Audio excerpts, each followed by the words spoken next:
मनुष्य के जीवन में सबसे निकट जो है वही सबसे अधिक अनदेखा रह जाता है। तुम्हारे पास धन हो या ना हो, प्रतिष्ठा हो या ना हो, संसार तुम्हें स्वीकार करे या अस्वीकार करे, मित्र हो या शत्रु हो, लेकिन जो जन्म से मृत्यु तक तुम्हारे साथ रहती है वह है तुम्हारी सांस। तुमने कभी अपनी सांस को देखा है? नहीं। तुमने सांस ली है लेकिन उसे देखा नहीं। तुमने उसे महसूस किया है लेकिन उसके रहस्य में प्रवेश नहीं किया। तुमने जाना है कि सांस रुक जाए तो जीवन रुक जाएगा, लेकिन तुमने कभी यह जानने की कोशिश नहीं की कि सांस के भीतर जीवन का द्वार कहां छिपा है। यही सबसे बड़ा आश्चर्य है। जिस चीज के बिना तुम एक क्षण भी नहीं रह सकते, उसके प्रति तुम पूरी तरह बेहोश हो। मनुष्य बाहर की दुनिया को जानने में लगा है। वह आकाश जानना चाहता है, वह आकाश को जानना चाहता है, वह समुद्र की गहराई नापना चाहता है, वह पर्वतों तक पहुंचना चाहता है। लेकिन जिस सांस के सहारे वह इन सबको देख रहा है, उस सांस को उसने कभी ठीक से नहीं देखा। शिव की दृष्टि यहीं से आरंभ होती है। शिव कहते हैं बाहर मत भागो, पहले उस द्वार को पहचानो जो हर क्षण तुम्हारे भीतर खुल रहा है और बंद हो रहा है। वह द्वार है सांस। सांस भीतर जाती है, कुछ क्षण ठहरती है, फिर बाहर आती है, और फिर एक क्षण आता है जब भीतर जाने और बाहर आने के बीच कोई गति नहीं होती। यही वह क्षण है जिसके प्रति साधक को जागना है, क्योंकि गति में संसार है और गति के बीच जो विराम है उसमें मौन है। सांस आती है, सांस जाती है, लेकिन इनके बीच एक सूक्ष्म शून्य है, इतना सूक्ष्म कि सामान्य मन उसे पकड़ ही नहीं पाता। तुम्हारी आंखें संसार को पकड़ लेते हैं, तुम्हारे हाथ वस्तुओं को पकड़ लेते हैं, तुम्हारा मन विचारों को पकड़ लेता है, लेकिन वह विराम, वो किसी पकड़ में नहीं आता। और शायद इसी कारण वह इतना मूल्यवान है। वहां पकड़ने के लिए कुछ है ही नहीं, वहां केवल होना है। पहला अध्याय सांस के द्वार पर आंखें बंद करो, लेकिन अभी ध्यान करने की कोशिश मत करो। सिर्फ बैठो, जैसे कोई व्यक्ति नदी के किनारे बैठकर नदी को देखता है। वह नदी को धक्का नहीं देता, उसे तेज बहने के लिए नहीं कहता, उसे रोकने की कोशिश नहीं करता, वह केवल देखता है। तुम्हें भी अपनी सांस के साथ यही करना है। सांस भीतर आ रही है, देखो, कुछ मत बदलो। सांस बाहर जा रही है, देखो, कुछ मत बदलो। सांस को गहरा मत करो, उसे छोटा मत करो, उसे अच्छी बानो, क्योंकि ध्यान का पहला नियम है जो है उसे वैसा ही देखने की क्षमता। तुम्हारी समस्या यह नहीं है कि तुम सांस ठीक से नहीं लेते, तुम्हारी पहली समस्या यह है कि तुम अपनी सांस को जानते ही नहीं।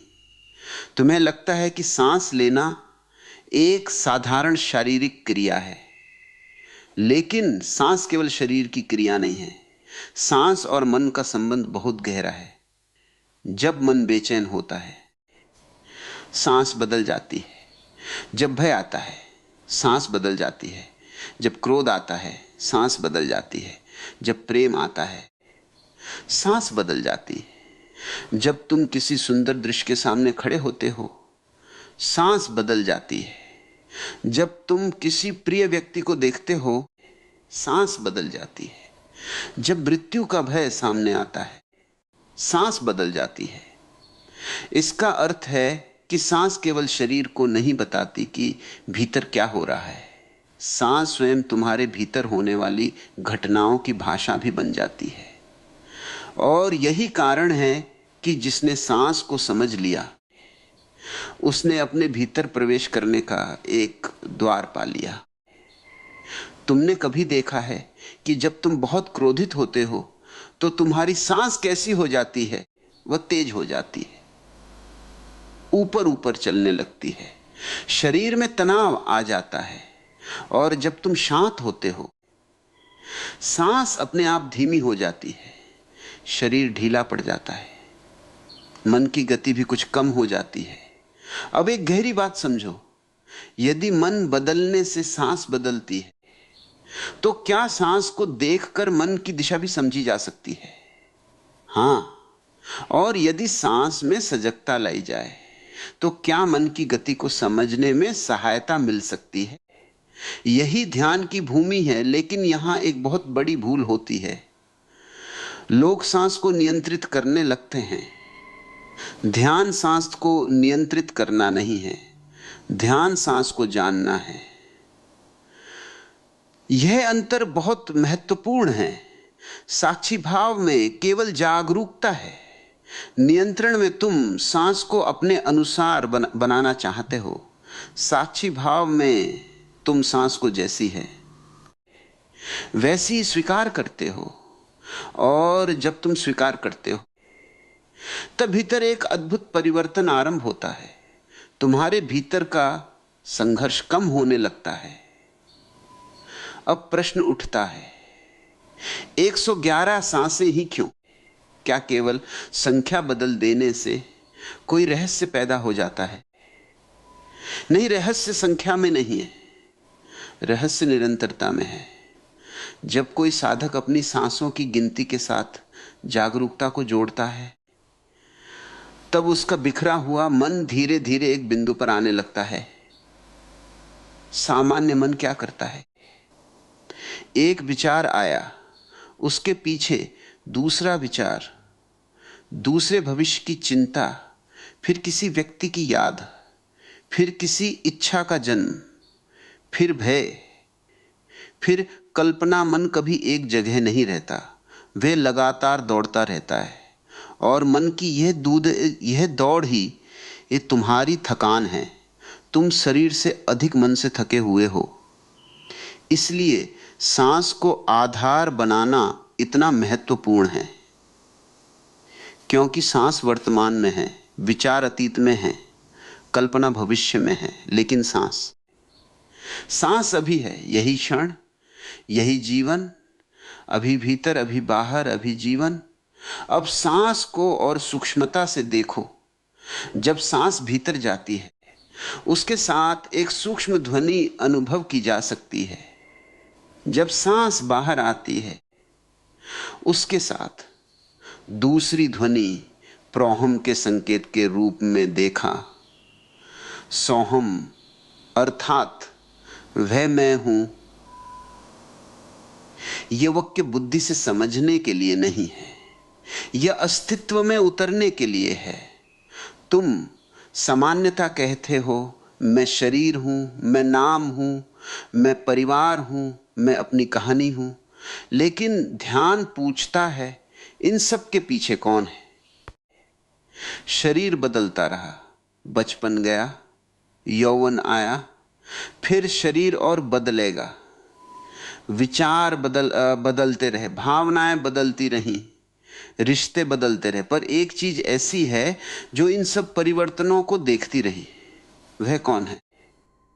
यही प्रश्न ध्यान का द्वार है। सोहम कोई केवल शब्द नहीं, यह एक दिशा है, बाहर से भीतर की ओर लौटने की दिशा। अब सबसे महत्वपूर्ण बात पर आओ। सांस भीतर गई, फिर एक क्षण आया, सांस बाहर नहीं गई, वे भीतरी ठहरी है। उस क्षण को पकड़ना मत, केवल उपपचना। फिर सांस बाहर आती है और बाहर आने के बाद भी एक सूक्ष्म विराम आता है। वहां भी कुछ नहीं हो रहा है। अद्भुत है। जीवन की पूरी कहानी गति की कहानी है। जन्म हुआ, वृद्धि हुई, दौड़ शुरू हुई, इच्छाएं आई, उपलब्धियां आई, हार आई, जीत आई, प्रेम आया, वियोग आया और अंत में मृत्यु आई। सब गति है। लेकिन उस गति के बीच जो क्षण गति से मुक्त है, वही ध्यान का द्वार है। शिव का रहस्य इसी विराम की ओर संकेत करता है। तुम्हें सांस रोकनी नहीं है। प्राकृतिक सांस को जबरन रोकना साधना नहीं है। तुम्हें केवल उस स्वाभाविक क्षण को पहचानना है जो सांसों के बीच अपने आप आता है। वह बहुत छोटा हो सकता है, लेकिन छोटा होना उसके महत्व को कम नहीं करता। एक बीज छोटा होता है लेकिन वृक्ष उसमें छिपा होता है। एक बीज छोटा होता है लेकिन अनंत उसमें छिपा होता है। एक क्षण छोटा होता है। अब एक और गहरी बात, जब तुम कहते हो मेरी सांस, तो इसका अर्थ क्या है? यदि सांस तुम्हारी है तो तुम सांस से अलग हो। तुम कहते हो मेरा शरीर, तो तुम शरीर से अलग हो। तुम कहते हो मेरा मन, तो तुम मन से भी अलग हो। तुम कहते हो मेरे विचार, तो विचार भी तुम नहीं हो। फिर तुम कौन हो? यहीं से यात्रा आरंभ होती है। ध्यान किसी नई वस्तु को पाने की यात्रा नहीं है। ध्यान यह देखने की यात्रा है कि जो तुम नहीं हो उसे तुमने अपने ऊपर चढ़ा रखा है।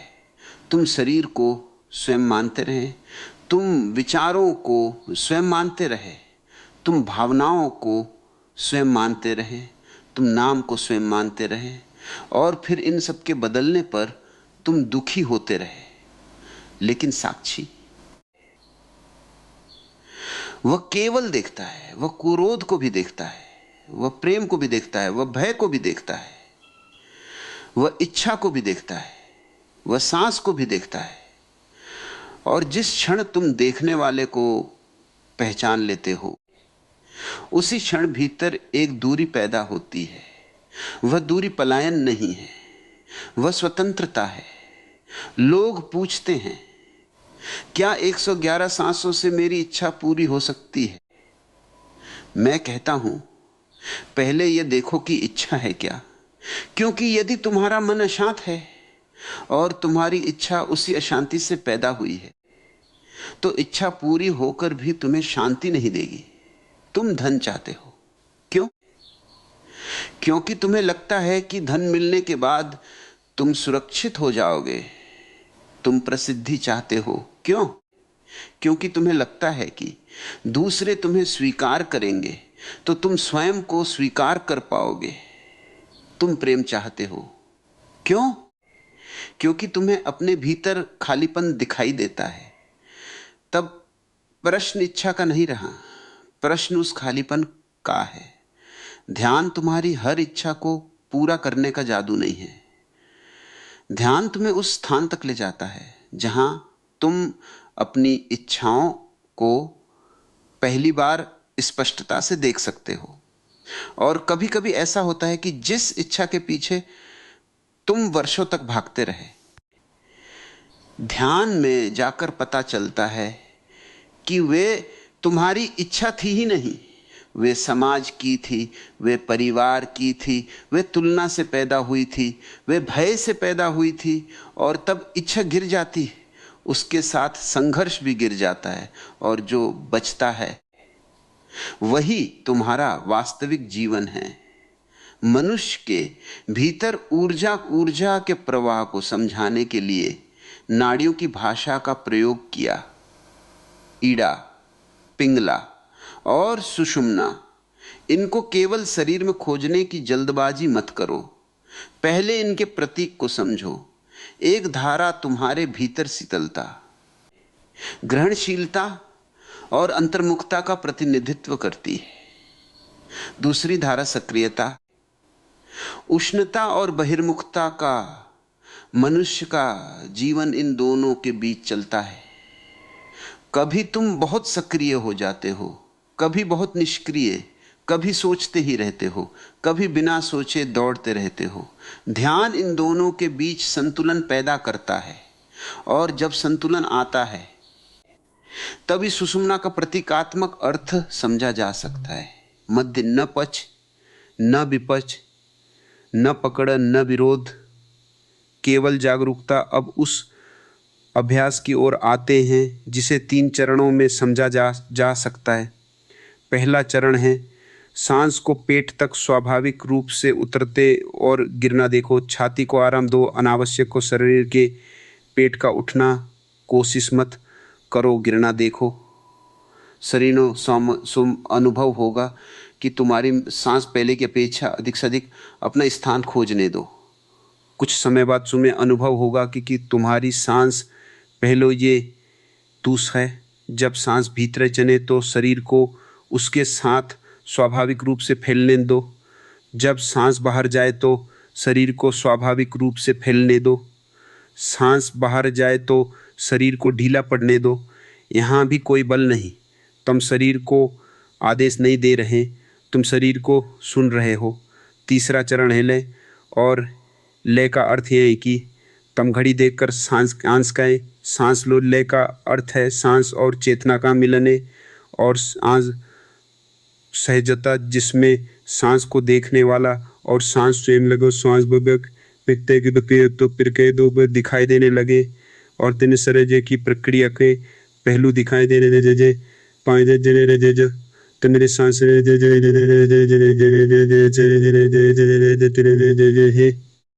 अब शांत स्थान चुनो, शरीर को आराम दो, रीढ़ को सहज रखो, आंखें बंद कर लो, पहली सांस को देखो, पहली सांस को, पहली सांस, फिर दूसरी, फिर तीसरी। गिनती केवल सहारा है, लक्ष्य गिनती पूरी करना नहीं है। लक्ष्य है जागरूक रहना।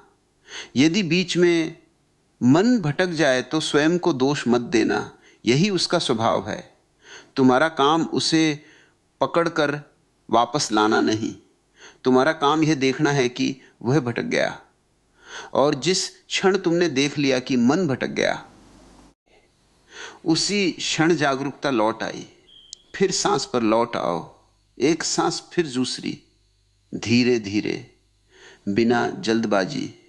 जब तुम 111 सांसों तक जागरूक रह पाते हो, तब तुमने कोई बड़ी उपलब्धि हासिल नहीं की। तुमने केवल एक बात सीखी है, अपने भीतर उपस्थित रहना। और यही सबसे बड़ी उपलब्धि है, क्योंकि संसार में सफल होने वाले बहुत लोग मिल जाएंगे, लेकिन अपने भीतर उपस्थित रहने वाला मनुष्य बहुत दुर्लभ है। 11वां अध्याय चमत्कार कहां है? चमत्कार यह नहीं कि तुम्हारे सामने अचानक धन आ जाए। चमत्कार यह है कि ध्यान तुम्हें नियंत्रित करना बंद कर दे। चमत्कार यह नहीं कि हर व्यक्ति तुम्हारी इच्छा के अनुसार व्यवहार करे। चमत्कार यह है कि किसी के व्यवहार से तुम्हारी शांति छिननी बंद हो जाए। चमत्कार यह नहीं कि भविष्य तुम्हारे आदेश से चलने लगे। चमत्कार यह है कि भविष्य के भय से तुम्हारा वर्तमान नष्ट होना बंद हो जाए। चमत्कार यह नहीं कि संसार बदल जाए। चमत्कार यह है कि तुम्हारी दृष्टि बदल जाए, क्योंकि जब दृष्टि बदलती है, संसार का अनुभव बदल जाता है। वही नदी है, वही आकाश है, वही घर है, वह लोग हैं, लेकिन देखने वाला बदल गया। और देखने वाला बदल जाए तो पूरा संसार नया हो जाता है। 12वां अध्याय सांस से साक्षी तक। अब धीरे धीरे सांस को भूलना शुरू करो, ध्यान से सुनो। पहले सांस को देखना था, फिर सांस के बीच का विराम देखना था। अब देखने वाले को देखो, कौन देख रहा है? सांस चल रही है, तुम उसे देख रहे हो। मन में विचार आ रहा है, तुम उसे देख रहे हो। शरीर में कोई संवेदना उठ रही है, तुम उसे देख रहे हो। तो यह देखने वाला कौन है? इस प्रश्न का उत्तर शब्दों में मत देना, क्योंकि शब्द आते ही तुम फिर मन में लौट जाओगे। बस प्रश्न को भीतर रहने दो, कौन देख रहा है, कौन? और फिर चुप हो जाओ। शायद पहली बार तुम्हें अनुभव हो कि ध्यान का अर्थ किसी वस्तु को देखना नहीं। ध्यान का अर्थ है दृष्टा में लौट आना। सांस को देखना सरल है, लेकिन सांसों के बीच के मौन को देखना थोड़ा कठिन है, क्योंकि सांस दिखाई देती है, विराम दिखाई नहीं देता। सांस एक घटना है, विराम घटना का अभाव है। और मन को घटनाएं पसंद है। मन को कुछ चाहिए, कोई महचार, कोई दृश्य, कोई शब्द, कोई अनुभव, कोई उपलब्धि मन कहता है। कुछ हो रहा हो तो मैं जाग रहा हूं, लेकिन ध्यान कहता है जब कुछ नहीं हो रहा हो तब देखना कि तुम कौन हो। यहीं से वास्तविक याद करते हो। सांस भीतर आती है, तुम उसे देखते हो। सांस बाहर जाती है, तुम उसे देखते हो। फिर एक क्षण आता है, न भीतर, बस एक ठहराव। उस ठहराव को पकड़ने की कोशिश मत करना। जिस क्षण तुम उसे पकड़ना चाहोगे वो चला जाएगा। मौन को पकड़ने की कोशिश करना ऐसा ही है जैसे मुट्ठी में हवा को पकड़ना। मुट्ठी बंद करोगे तो हवा नहीं मिलेगी, हथेली खोल दोगे तो हवा पहले से वहां थी। मौन भी उसे पकड़ना नहीं है, उसके लिए उपलब्ध होना है। यह बहुत सूक्ष्म बात है। साधक अक्सर एक नई गलती करता है। वह सांसों के बीच के विराम को अनुभव करना चाहता है, और जैसे ही वह अनुभव कर चाहता है उसके भीतर अपेक्षा पैदा हो जाती है। अब वह देख नहीं रहा, अब वह प्रतीक्षा कर रहा है, वह सोच रहा है विराम कब आएगा, मुझे क्या अनुभव होगा, क्या प्रकाश दिखाई देगा, क्या कोई ऊर्जा उठेगी, क्या मुझे कोई दिव्य अनुभूति होगी। और इसी क्षण ध्यान समाप्त हो जाता है। क्यों? क्योंकि ध्यान भविष्य की प्रतीक्षा नहीं है। ध्यान वर्तमान की पूर्ण स्वीकृति है। जो अभी है वही पर्याप्त है। सांस अभी भीतर जा रही है, उसे देखो। सांस अभी बाहर आ रही है, उसे देखो। बीच में विराम है तो उसे देखो। नहीं है तो उसे भी स्वीकार करो। तुम्हें किसी विशेष अनुभव की आवश्यकता नहीं, तुम्हारा काम केवल साक्षी होना है। शुरुआत में तुम सांस को देखते हो, फिर धीरे धीरे सांस को देखने वाला भी शांत होने लगता है। पहले तुम कहते हो मैं सांस देख रहा हूं, फिर कुछ समय बाद ऐसा लगता है सांस हो रही है और मैं केवल उपस्थित हूं। फिर एक और गहराई आती है, वहां यह भी नहीं रहता कि मैं देख रहा हूं, केवल देखना बचता है। यह अंतर बहुत बड़ा है। जब तक तुम कहते हो मैं ध्यान कर रहा हूं, तब तक ध्यान करने वाला मौजूद है, और ध्यान करने वाला भी मन का एक रूप हो सकता है। लेकिन जब ध्यान इतना सहज हो जाता है कि करने वाला पीछे हट जाता है, तब ध्यान घटना शुरू होता है। जैसे सूर्य को उगाते नहीं, तुम केवल पर्दा हटाते हो। प्रकाश पहले से था, तुम्हारी चेतना भी पहले से, तुम्हें उसे बनाने केवल उन पर्दों को देखना है जिन्हें तुमने स्वयं खड़ा किया है। इच्छा का पर्दा सबसे बड़ा पर्दा इच्छा है। इच्छा कहती है मुझे कुछ बनना है, मुझे कुछ पाना है। इच्छा है मुझे किसी पहुंचना है, मुझे किसी को पीछे छोड़ना है, मुझे किसी से आगे निकलना है, मुझे जीता रहता है। ध्यान पहली बार तुम्हें वर्तमान में वापस लाता है। यहाँ कोई भविष्य नहीं। क्या इच्छा है कि जब तुम वास्तव में शांत होते हो, तुम्हारी इच्छाएं की प्रकृति बदलने लगती है। कुछ इच्छाएं छोटी बदलने लगती है, कुछ इच्छाएं गिर जाती है, कुछ इच्छाएं पहली बार स्पष्ट हो जाती है, और कुछ इच्छाएं ऐसी होती है जिन्हें तुम पहली बार पहचानते हो कि वे तुम्हारी थी नहीं, वे केवल उधार थी। तू समाज से मिली हुई, परिवार से मिली हुई, परिवार से मिली हुई, तुलना से मिली हुई, तुलना से मिली हुई, दूसरों को देखकर पैदा हुई। तूने उन्हें वापस देता है। ध्यान उन्हें वापस लौटा देता है। सांस और इच्छा का संबंध, जब तुम किसी इच्छा के बारे में सोचते हो, तीदी ती सी दी दी रे ती दी चई तीये तीये तीदी तीचे खई तीये ती ती दी ती ती तीये है तीदी ती ती ती ती ती ती दी दी दी ती ती खुई ती ती दी ती ती दी ती ती खिड़ी दी ती। अपनी सांस को देखना, सिर्फ देखना, तुम पाओगे कि इच्छा के साथ शरीर में भी परिवर्तन आता है। कभी सांस तेज हो जाती है, कभी शरीर में तनाव आता है, कभी छाती भारी लगती है, कभी पेट सिकुड़ जाता है। क्यों? क्योंकि इच्छा केवल मन में नहीं रहती, वे शरीर में भी अपनी छाप छोड़ती है। इसीलिए सांस को देखना केवल आध्यात्मिक अभ्यास नहीं है, यह स्वयं को समझने का एक दर्पण भी है। तुम किसी इच्छा के साथ बैठो, उसे पूरा करने की कोशिश मत करो, बस उसे देखो और उसके साथ अपनी सांस को देखो। तब धीरे धीरे तुम्हें पता चलेगा इच्छा कहां से उठ रही है। भय से, असुरक्षा से, तुलंकार से, या भीतर की किसी वास्तविक पुकार से।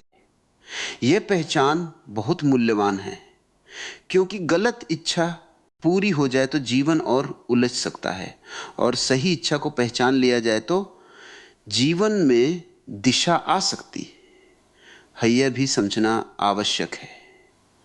सांस तुम्हारे लिए कोई जादुई उपकरण नहीं है।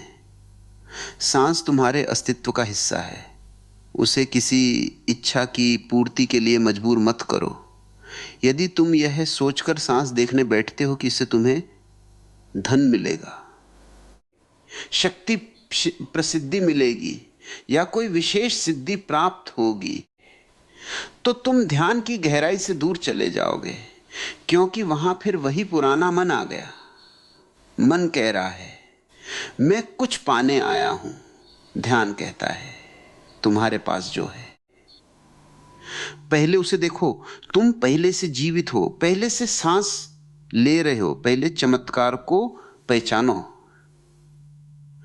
पहले उस चमत्कार को पहचानो, फिर बाकी सब अपने आप अपनी जगह लेने लगेगा। 111 सांसों का वास्तविक अर्थ अब लौटो अपनी 111 सांसों की ओर। उन्हें किसी परीक्षा की तरह मत लो। ऐसा मत सोचो कि यदि तुमने 100 में 111 सांसें पूरी कर ली तो तुमने कोई आध्यात्मिक उपलब्धि हासिल कर ली। नहीं है, यात्रा संख्या से बड़ी है। एक सांस भी पर्याप्त हो सकती है यदि वह पूर्ण जागरूकता में ली गई हो, और 1000 सांसें भी व्यर्थ हो सकती हैं, और 1000 सांसें भी व्यर्थ हो सकती हैं यदि तुम पूरी तरह बेहोश रहे। इसलिए संख्या केवल अनुशासन का सहारा है, वह मंजिल नहीं है। मंजिल है जागना। एक सांस में जागो, फिर दूसरी में, फिर तीसरी में, और यदि किसी क्षण तुम्हें लगे कि तुम सांस को नहीं बल्कि अपने पूरे अस्तित्व को देख रहे हो, तो वहीं ठहर जाना। गिनती भूल जाना भी ठीक है, क्योंकि उस क्षण शायद तुमने गिनती से अधिक महत्वपूर्ण चीज पाली है, उपस्थिति। अब एक और गहरी दिशा सांस भीतर आती है। तुम जन्म लेते हो, फिर सांस भीतर जाते हो, फिर सांस लौटती है, फिर जीवन, मृत्यु की, फिर सांस, जिस जीवन, मौन। हर सांस तुम्हें जन्म और मृत्यु का छोटा सा रहस्य दिख रही है। भीतर आना, जन्म, बाहर जाना, मृत्यु, बीच का मौन, अस्तित्व। यदि तुम इस बात को गहराई से देख सको तो मृत्यु का भय धीरे धीरे अपनी कुछ समाप्त दे रहा है और कुछ नया जन्म ले रहा है। पुरानी सांस समाप्त होती है, नई सांस आती है, पुराना विचार समाप्त होता है, नया विचार आता है। पुरानी भावना समाप्त होती है, नई भावना आती है। लेकिन जो इन सबको देख रहा है वह कहां जाता है? यही प्रश्न ध्यान का सबसे गहरा है। तुम कौन हो? इस प्रश्न को उत्तर मत देना, बस इसे भीतर छोड़ देना। तुम कौन हो? तुम शरीर हो तो शरीर बदल गया। तुम मन हो तो मन हर क्षण बदल रहा है। तुम विचार हो तो विचार आते और जाते हैं। तुम भावना हो तो भावनाएं भी टिकती नहीं। फिर तुम कौन हो? सांस आती है, सांस जाती है, विचार आता है, भावना आती है, भावना जाती है। लेकिन कोई है जो इन सब के आने जाने को देख रहा है। उस देखने वाले की कोशिश करो। देखने वाले के पास जाओ, उसे पकड़ने की कोशिश मत करो, क्योंकि देखने वाले को वस्तु की तरह पकड़ा नहीं जा सकता। वह स्वयं देखने की क्षमता है। जैसे आंख सबको सीधे नहीं देख सकते स्थिति, वैसी चेतना सबको प्रकाशित करती है, लेकिन उसे किसी वस्तु की तरह सामने रखा जा सकता। इसीलिए ध्यान अंततः मौन में पहुंच जाता है। शब्द वहां तक ले जा सकते हैं, लेकिन उसके पार शब्दों को स्वयं हट जाना पड़ता है। अब कुछ मत करो, अब इस क्षण कुछ मत करो, सिर्फ बैठो, सांस को आने दो, जाने दो, उसे बदलो मत, उसे रोकने की कोशिश मत करो। सांस के बीच यदि कोई स्वाभाविक विराम आए तो उसे सम्मान दो, उसमें प्रवेश करने की कोशिश मत करो, केवल साक्षी रहो। कुछ क्षण के लिए अपने भीतर कहो, मैं सांस नहीं बदल रहा, मैं केवल देख रहा हूं, केवल देख रहा हूं। फिर यह वाक्य भी छोड़ दो, क्योंकि जब तक वाक्य है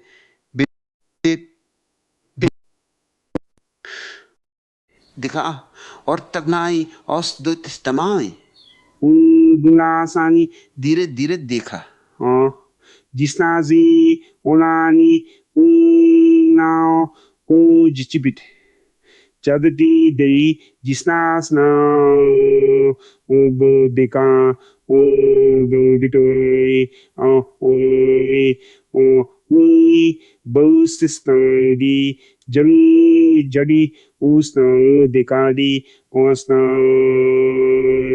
ओसना बुदिदी दाजो दिदियो ओदियो ओला लिटोई ओदी ओदी ओदी ओई ओ सची की पढ़ नहीं, उसे कुछो खोजना नहीं। उस सातरवा मिल जाए तो वो मंत्री खोजने लगता है, उससे इसको मिलना नहीं, उससे चीतने लगता है। प्रसदो मुंसरी दी दी रे ओ सांस को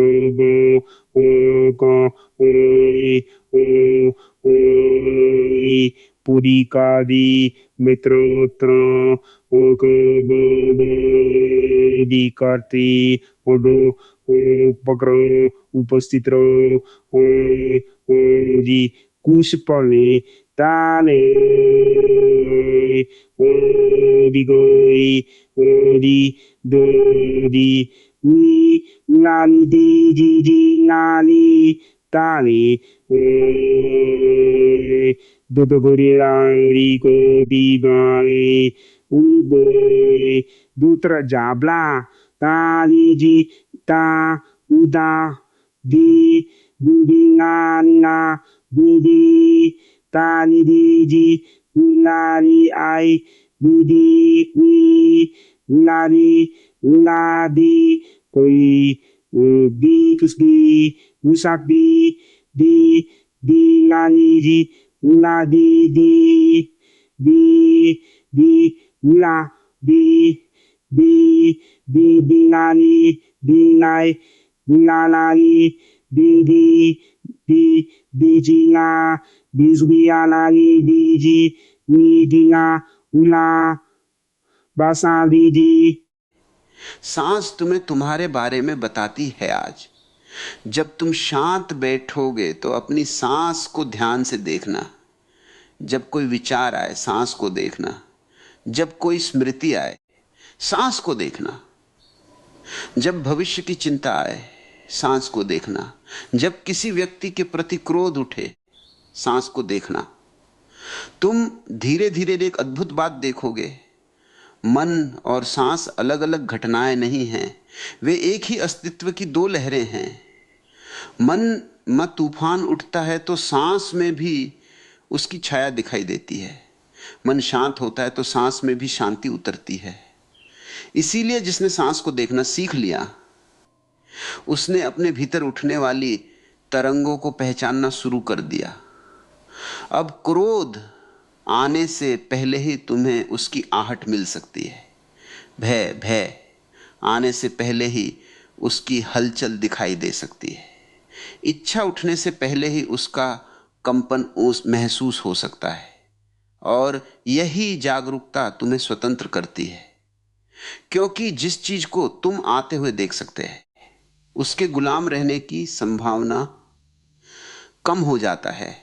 विचार आने से पहले तुम्हें लगता है कि विचार अचानक आता है, लेकिन कोई भी विचार वास्तव में अचानक नहीं आता। उससे पहले एक सूक्ष्म हलचल होती है, एक भाव, एक स्मृति, एक प्रतिक्रिया, फिर विचार आकार लेता है। सामान्य मन उस पहली हलचल को नहीं देखता। वो केवल तब जागता है जब विचार पूरा बन चुका होता है, फिर वो उसके साथ बहने लगता है। ध्यान तुम्हें इससे पहले जागना सिखाता है, और सांस यहां बहुत सुंदर सहारा बनती है, क्योंकि जैसे भीतर कोई हलचल उठती है, सांस बदलने लगती है। तुम्हें केवल उस परिवर्तन को देखना है। तुम्हें विचार से लड़ना नहीं है, तुम्हें उसे रोकना नहीं है, तुम्हें केवल उसके जन्म को देखना है। और जो व्यक्ति विचार के जन्म को देख सकता है वो धीरे धीरे विचार से अलग होना सीख जाता है। इच्छा को दबाना नहीं, ध्यान का अर्थ इच्छाओं को दबाना नहीं है। यह बहुत महत्वपूर्ण है। यदि तुम इच्छा को दबाओगे तो वो भीतर चली जाएगी, बाहर दिखाई नहीं देगी, लेकिन भीतर अपना काम करती रहेगी। तुम ऊपर से शांत करती रहेगी। तुम ऊपर से शांत दिखाई दे सकते हो, लेकिन भीतर संघर्ष चलता रहेगा। इसलिए इच्छा को मत दबाओ। तुम्हें किसी चीज की बहुत तीव्र इच्छा हो रही है, बैठ जाओ, आंखें बंद करो और उस इच्छा के साथ अपनी सांस को देखो, कुछ मत करो। तुम पाओगे कि इच्छा भी एक लहर है, वो उठती है, चरम पर जाती है, फिर धीरे धीरे कम होती है। तुम्हें लगता था मैं ये इच्छा हूं, लेकिन जब तुम उसे उसे उठते और गिरते देखते हो तो एक दूरी पैदा होती है, और उसी दूरी में स्वतंत्रता है। मौन में इच्छा का रूपांतरण जब भीतर मौन गहरा होता है। इच्छाएं गायब होना जरूरी नहीं, लेकिन उनकी गुणवत्ता बदल सकती है। पहले इच्छा तुम्हें खींचती थी, अब तुम इच्छा को देख सकते हो। पहले तुम कहते थे मुझे यह चाहिए, अब तुम पूछ सकते हो क्या सच में मुझे इसकी आवश्यकता है। पहले इच्छा आदेश थी, और सूचना को देखा जा सकता है, समझा जा सकता है, स्वीकार किया जा सकता है या छोड़ा जा सकता है। यहीं से जीवन में पहली बार स्वतंत्रता आती है। क्या यही परिवर्तन है? हां, लेकिन इसे किसी चमत्कार की तरह मत देखो। परिवर्तन बहुत साधारण ढंग से आता है। एक दिन तुम पाओगे कि जिस बात पर पहले घंटों क्रोध आता था, अब कुछ ही क्षण में शांत हो जाते हो। एक दिन तुम देखोगे कि चिंता आती है, लेकिन तुम्हें अपने साथ बहाकर नहीं ले जाती। एक दिन तुम्हें महसूस होगा कि किसी की प्रशंसा से तुम्हारा अहंकार उतना नहीं फूलता, किसी की आलोचना से तुम उतने नहीं टूटते, क्योंकि तुम्हारे भीतर एक जगह बन गई है, एक ऐसी जगह जहां तुम केवल देखते हो, वही साक्षी है। सांसों के बीच का दूसरा द्वार, अब उस वापस विराम पर लौटो। सांस भीतर आई, फिर ठहराव, फिर बाहर गई, फिर ठहराव। इन दोनों विरामों को ध्यान से देखो। वे समान नहीं हो सकते। कभी एक थोड़ा लंबा होगा, कभी दूसरा छोटा, कभी दोनों लगभग अदृश्य होंगे। कोई समस्या नहीं, उन्हें बदलना नहीं है, बस देखना है, क्योंकि तुम जितना उन्हें बदलने की कोशिश करोगे उतना ही तुम प्राकृतिक प्रवाह से दूर जाओगे। ध्यान प्रकृति के विरुद्ध जाना नहीं है। ध्यान प्रकृति को उसकी पूर्णता में देखना है। विराम में क्या है, यह प्रश्न मत पूछना। विराम में क्या दिखाई देगा, क्योंकि कुछ दिखाई देना आवश्यक नहीं। वहां कोई प्रकाश हो सकता है, कुछ भी ना हो सकता है, कोई अनुभूति हो सकती है, कुछ भी ना हो सकता है। लेकिन ध्यान किसी अनुभव की खोज नहीं है, ध्यान अनुभवकर्ता की खोज है। और जैसे जैसे अनुभवकर्ता स्वयं को पहचानने लगता है, अनुभव का महत्व कम होने लगता है। तुम्हें कोई दृश्य दिखाई दिया, तुमने देखा। तुम्हें है कोई ध्वनि सुनाई दी, तुमने सुना। शरीर में कोई ऊर्जा महसूस हुई, तुमने महसूस किया। लेकिन तुम उनमें से कोई भी नहीं हो शरीर में उतरती हुई। सांस अब अपने शरीर की ओर लौटो। जब सांस भीतर आती है तो महसूस करो कि शरीर कहीं से फैलता है। पेट का क्षेत्र, छाती, कंधे, गला, चेहरा, सबको ढीला होने दो। सांस को नीचे तक जाने की कल्पना करने की आवश्यकता नहीं। बस शरीर को इतना सहज होने दो कि सांस स्वाभाविक रूप से गहरी हो सके। कई बार हमारी सांस उथली इसलिए नहीं होती कि सांस में कोई कमी है, बल्कि इसलिए कि शरीर तनाव में है।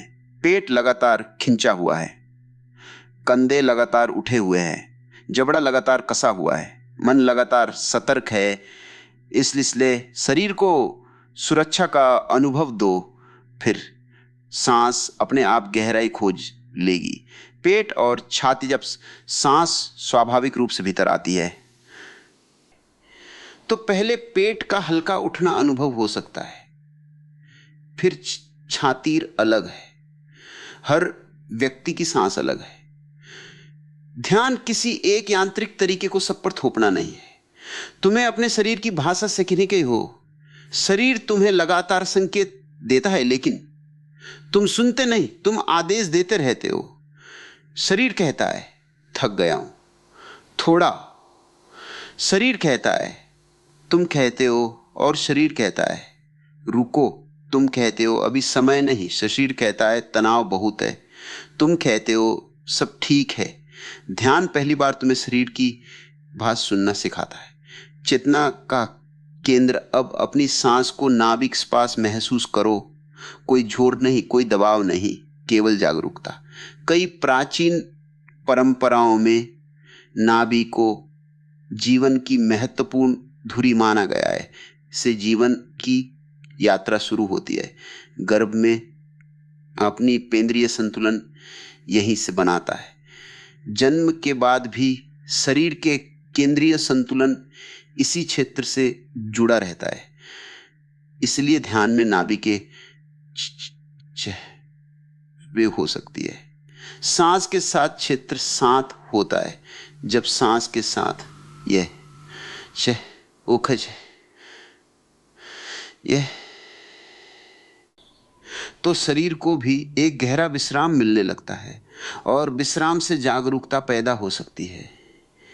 ये विरोधाभास जैसा लगता है। ये विरोधाभास जैसा लगता है। हम सोचते हैं कि जागने के लिए तनाव चाहिए, लेकिन वास्तविक जागरूकता तनाव से नहीं आती। तनाव तुम्हें सिकोड़ता, तुम्हें खोलती है। सुषुम्ना का रहस्य जब ईड़ा और पिंगला की बात होती है तो इसे केवल किसी भौतिक नली की तरह समझना आवश्यक नहीं। इसे भौतिक नली तरह समझना आवश्यक नहीं। इसे चेतना के संतुलन के प्रतीक के रूप में भी समझा जा सकता है। तुम्हारे भीतर एक पक्ष सक्रिय है, दूसरा ग्रहणशील। एक लौटना चाहता है, एक करना चाहता है, दूसरा देखना चाहता है। जब दोनों के बीच संतुलन आता है तो मध्य खुलता है और मध्य में संघर्ष कम होता है। यही सुषुम्ना की गहरी प्रतीकात्मक समझ है। मध्य, जहाँ कोई पक्ष दूसरे के विरुद्ध नहीं, जहाँ ऊर्जा बिखरती नहीं, जहाँ चेतना एकत्र होने लगती है। हनुमान का प्रतीक का हनुमान को केवल शक्ति के प्रतीक के रूप में मत देखो, उन्हें ध्यान से देखो। उनमें शक्ति है, लेकिन शक्ति अहंकार नहीं बनी। उनमें गति है, लेकिन गति अस्थिरता नहीं बनी। उनमें भक्ति है, लेकिन भक्ति अंधता नहीं बनी। उनमें समर्पण है, लेकिन समर्पण कमजोरी नहीं बना। यही संतुलन योग का संकेत है। जब शक्ति और जागरूकता एक साथ होती है, तब मनुष्य के भीतर ऐसी क्षमता पैदा होती है जो सामान्य जीवन से बहुत आगे जाती है। लेकिन यहां भी सावधानी चाहिए। आध्यात्मिक साधना का उद्देश्य केवल शक्ति प्राप्त करना नहीं। शक्ति यदि अहंकार के हाथ में चली जाए तो वह विनाश भी बन सकती है। इसलिए चेतना पहले, शक्तिवाद में, शक्तिवाद में मौन पहले, सिद्धिवाद में साक्षी पहले, अनुभववाद में असली सिद्धि लोग सिद्धि चाहता है कि वह दूसरों के मन को पढ़ सके। कोई चाहता है कि भविष्य देख सके, कोई चाहे कि उसकी इच्छाएं तुरंत पूरी हों। लेकिन मैं तुमसे कहता हूं, सबसे बड़ी सिद्धि है स्वयं पर अधिकार नहीं, स्वयं की समझ। क्योंकि जो स्वयं को समझ गया उसे दूसरों पर अधिकार की आवश्यकता नहीं रहती। जिसे अपने भय का रहस्य समझ आ गया उसे किसी को डराने की जरूरत नहीं। जिसे अपनी इच्छा का रहस्य समझ आ गया उसे संसार से मांगते रहने की आवश्यकता नहीं। जिसे अपने मन की प्रकृति समझ आ गई वो मन का गुलाम नहीं रहता। यही वास्तविक स्वतंत्रता है। अब 111 सांसें जब तुम अभ्यास करो तो इसे प्रतियोगिता मत बनाना। आराम से बैठो, शरीर को सहज करो, सांस को प्राकृतिक रहने दो। फिर पहली सांस को देखो, दूसरी को देखो, तीसरी को देखो। हर सांस के साथ स्वयं को कुछ बनाना नहीं है। हर सांस के साथ यदि मन भटक जाए देखो, फिर लौटो। यदि शरीर बेचैन हो देखो, फिर सहज हो जाओ। यदि कोई भावना उठे देखो, यदि कोई इच्छा उठे देखो, यदि कोई विचार कहे कि कुछ नहीं हो रहा उसे भी देखो। कुछ भी हटाना नहीं, कुछ भी पकड़ना नहीं, बस देखना। और जब 111 सांसें पूरी हो जाएं, तब तुरंत आंखें मत खोलना, कुछ क्षण वैसे ही बैठे रहना। क्योंकि संभव है कि गिनती समाप्त हो गई हो लेकिन ध्यान अभी शुरू हुआ हो। मनुष्य ने हमेशा शांति को बाहर खोजा है। किसी ने सोचा जब धन होगा तब शांति मिलेगी, किसी ने सोचा जब प्रेम मिलेगा तब शांति मिलेगी, किसी ने सोचा जब संसार मुझे स्वीकार करेगा तब शांति मिलेगी, किसी ने सोचा जब मेरी सारी इच्छाएं पूरी हो जाएंगी तब मैं विश्राम करूंगा। लेकिन जीवन का सबसे बड़ा विरोधाभास यही है, इच्छाएं पूरी होती जाती हैं और नई इच्छाएं जन्म लेती जाती हैं। तुम एक शिखर पर पहुंचते हो, दूसरा शिखर सामने खड़ा मिलता है। तुम एक समस्या हल करते हो, दूसरी समस्या दरवाजे पर प्रतीक्षा कर रही होती है। तुम सोचते हो बस यह मिल जाए, और जब वह मिल जाता है मन कहता है अब अगली चीज। इसलिए मनुष्य की यात्रा कभी समाप्त नहीं होती। लेकिन ध्यान एक बिल्कुल दूसरी दिशा दिखाता है। वह कहता है जिस शांति को तुम भविष्य में खोज रहे हो उसे अभी देखो, जिस मौन की प्रतीक्षा कर रहे हो उस मौन को अभी सुनो, जिस पूर्णता के लिए संसार में दौड़ रहे हो उस पूर्णता की एक झलक अपनी सांस में खोजो। सांस का सबसे पहला पाठ जब तुम पहली बार ध्यान में बैठते हो, तुम्हें लगता है कि तुम्हें कुछ करना है, सीधा बैठना है, सांस बदलनी है, मन रोकना है, विचार हटाने हैं, एकाग्र होना है। लेकिन धीरे धीरे तुम्हें पता चलता है ध्यान करना नहीं है, ध्यान में बाधा डालना बंद करना है। यह बहुत बड़ा अंतर है। आकाश को चीरने जरूरत नहीं, आकाश को साफ करने की जिखाई देता है। तुम्हारी चेतना भी ऐसी ही है, वह पहले से शांत है। विचार बादल हैं, इच्छाएं बादल हैं, भय बादल हैं, स्मृतियां बादल हैं, लेकिन आकाश वो हमेशा खुला है।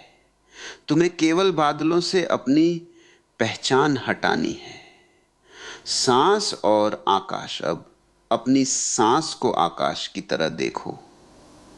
सांस आती है जैसे कोई बादल आया, सांस जाती है जैसे बादल आगे बढ़ गया। लेकिन आकाश वही है। विचार आए, विचार गए, भावनाएं आई, भावनाएं गई, शरीर बदला, समय बदला, पर देखने वाला वह अभी भी मौजूद है। यही साक्षी है। और साक्षी को समझने का सबसे सरल मार्ग सांस हो सकती है, क्योंकि सांस हमेशा वर्तमान में होती है। तुम अतीत की सांस नहीं ले सकते, तुम भविष्य की सांस नहीं ले सकते, तुम केवल अभी सांस ले सकते हो। इसलिए सांस तुम्हें वर्तमान से जोड़ती है। भय भविष्य की कल्पना है। वर्तमान में भय की पूरी कहानी नहीं होती। वर्तमान में केवल संवेदना होती है। धड़कन तेज, सांस बदल गई। शरीर में तनाव मन ने भविष्य की तस्वीर बना दी और तुम उस तस्वीर को वास्तविक मान बैठे। ध्यान कहता है पहले सांस को देखो, भविष्य को अभी मत जियो, अभी केवल है सांस है। फिर अगली। भय का पहाड़ अक्सर वर्तमान की एक छोटी सी सांस के सामने टूटने लगता है, क्योंकि भय भविष्य में बड़ा होता है, वर्तमान में वह केवल एक अनुभूति है। क्रोध और सांसक्रोध के समय कभी अपनी सांस देखना।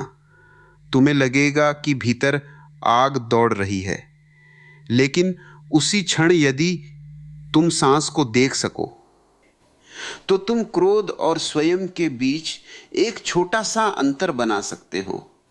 यह अंतर बहुत मूल्यवान है, क्योंकि क्रोध और प्रतिक्रिया के बीच यदि जागरूकता आ जाए तो जीवन बदल सकता है। पहले क्रोध आया और तुमने बोल दिया, अब क्रोध आया, तुमने सांस देखी, एक क्षण रुके, फिर देखा क्या कहना आवश्यक है। यही ध्यान का जीवन में उतरना है।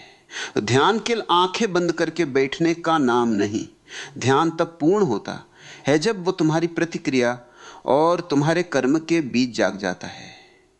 संबंधों में सांस। तुम किसी प्रिय व्यक्ति के सामने बैठे हो, उसने वो कुछ ऐसा कहा जो तुम्हें अच्छा नहीं लगा, तुरंत प्रतिक्रिया मत देना। पहले अपनी सांस, बस एक ना सांस, फिर दूसरी।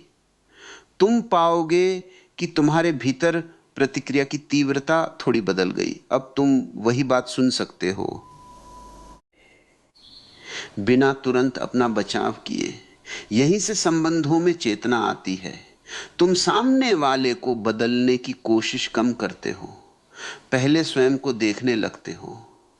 और जो स्वयं को देख सकता है वही दूसरे को भी पहली बार वास्तव में देख सकता है। प्रेम में भी ध्यान प्रेम को लोग अक्सर पकड़ना चाहते हैं।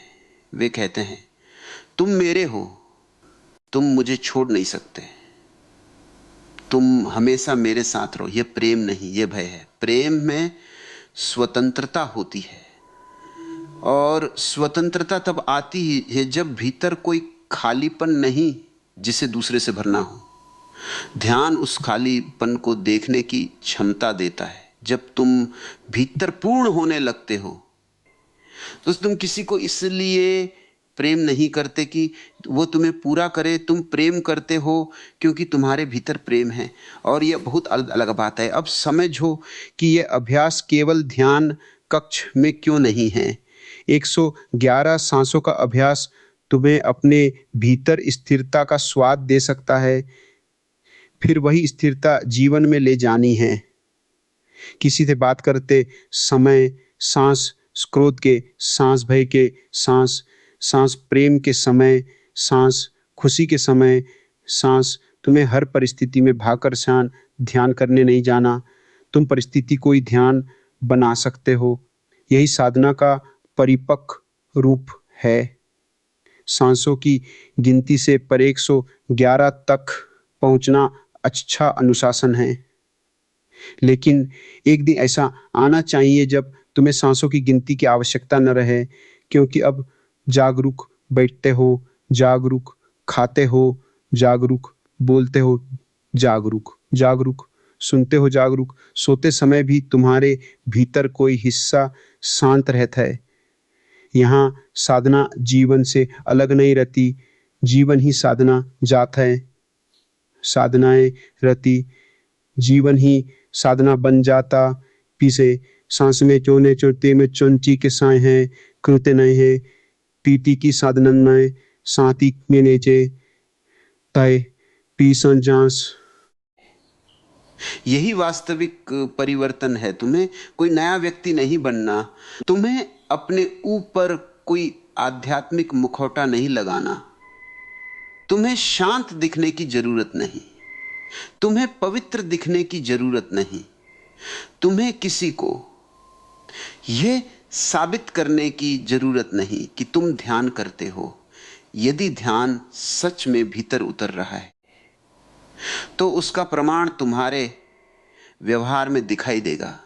तुम थोड़ा कम प्रतिक्रिया करोगे, थोड़ा अधिक सुनोगे, थोड़ा कम पकड़ोगे, थोड़ा अधिक छोड़ोगे, थोड़ा कम डरोगे, थोड़ा अधिक वर्तमान में रहोगे। और सबसे बड़ी बात, तुम स्वयं से भागना बंद कर दोगे। अब अंतिम अभ्यास आज रात जब सब शांत हो जाए, अपने कमरे में बैठो, प्रकाश को हल्का कर दो, शरीर को आराम दो, आंख बंद करो और अपनी सांस को देखो। कुछ बदलना नहीं, कुछ बनाना नहीं, कुछ पाना नहीं, सिर्फ देखना। पहली सांस मौन, दूसरी सांस मौन, तीसरी सांस मौन। धीरे धीरे 111 सांसों तक जाओ। यदि बीच में गिनती भूल जाओ तो परेशान मत होना, जहां याद आए वहीं से फिर शुरू कर देना। ध्यान में गलती जैसी कोई चीज नहीं। हर भटकाव वापस आने का अवसर है, हर विचार जागने का अवसर है, हर सांस वर्तमान में लौटने का अवसर है और हर विराम अपने भीतर उतरने का निमंत्रण। और अब सांस को भी छोड़ दो, कुछ क्षण के लिए गिनती छोड़ दो, सोहम भी छोड़ दो, विचारों को रोकना छोड़ दो, सिर्फ बैठे रहो। तुम्हारे भीतर कुछ करने की आवश्यकता नहीं, जीवन स्वयं सांस ले रहा है। तुम्हें सांस नहीं लेनी पड़ रही, सांस अपने आप आ रही है, अपने आप जा रही है। हृदय अपने आप धड़क रहा है, शरीर अपने आप जीवित है। तो फिर तुम वास्तव में कितना कुछ करते हो और कितना कुछ अपने आप हो रहा है, इस प्रश्न के साथ बैठो बहुत गहराई से। क्योंकि जैसे ही कर्ता थोड़ा पीछे हटता है, साक्षी सामने आने लगता है और शायद उसी क्षण तुम पहली बार अनुभव करोगे,